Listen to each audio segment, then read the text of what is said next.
Ito yung mga hindi nakikita ng iba eh pag nasa Pilipinas ka. Kaya hindi rin maganda yung snow, hindi rin siya masaya.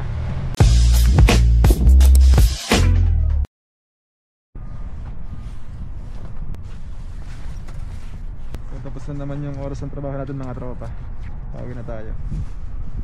Gusto ko lang pakita sa inyo kung ano yung struggles kapag nag-i-snow na rito sa Canada.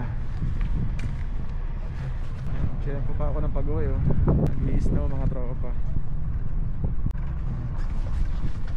Time check mga tropa, 4 PM. Ang temperature natin is I think 10, negative 10 or negative 15. Hindi ko sure mga tropa kasi kanina naka negative 10 na kanina umaga pa lang. Hindi ko na alam ngayon kung mas bumaba ba or same pa rin sa kanina. Pero malamig. Kita nyo naman suot ko, obvious naman na malamig. Buti malinis yung daan.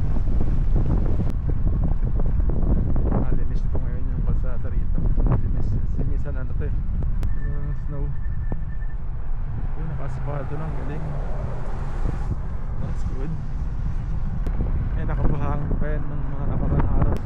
So itong kalsada mismo naka-asfalto na. Tagal na rin nilang ginagawa ito eh.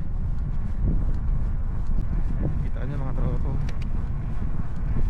mga headlocks puti, mukha siyang maganda. In reality hindi yan maganda. I mean maganda tignan pero yung effect hindi siya masaya, hindi siya nakakatawa. So may ahambing mo rin sa ano, sa baha. Hindi siya technically na ganun, pero I mean yung effect mo, yung effect ng baha sa Pilipinas. So ito rin yung parang snow, ganun din. Hirap din sa sasakyan, sa mga naglalakad, lahat apektado rin.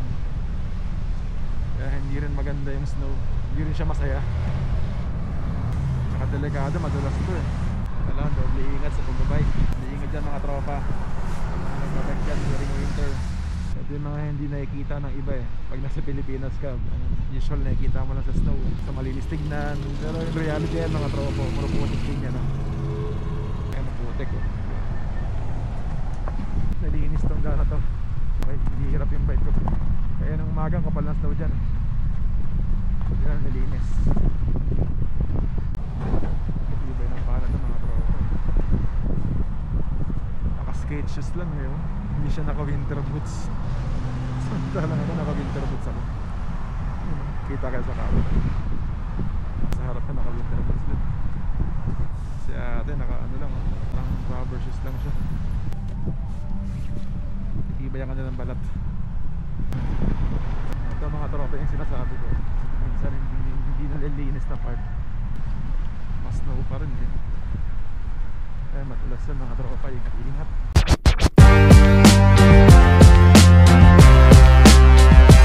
Ganun ko lang maganda. Hindi umiinda ng snow yun mga tropa. Delikado pag medyo basa-basa.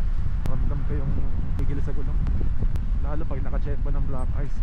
Kaya yung ano eh, yung crystallized na yellow.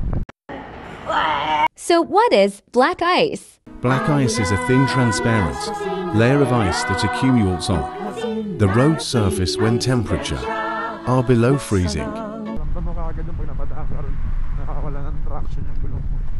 Tulad yan.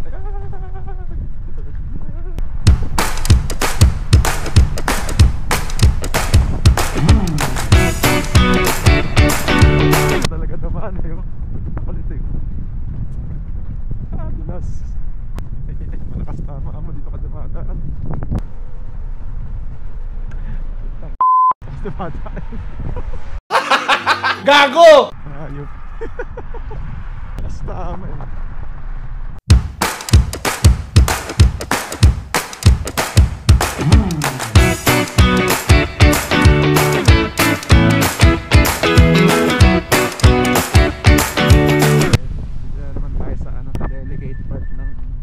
Pauwi sa amin.